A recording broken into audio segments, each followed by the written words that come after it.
So, ito mga idol.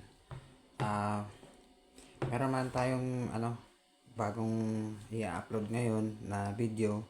Ito ay board ng snot. So, ang naging problema nito mga idol ay tinamaan ng kidlat. Okay? So, tinamaan siya ng kidlat at mabuti nga hindi nasira tong 16 pieces na MOSFET.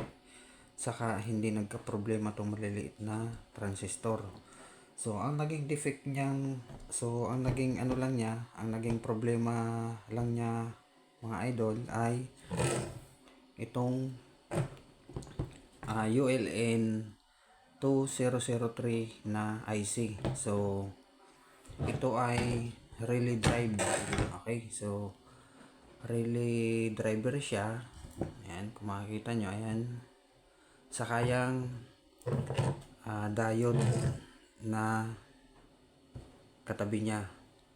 So, yan palang diode na yan mga lodi ay Zener diode 15 volts.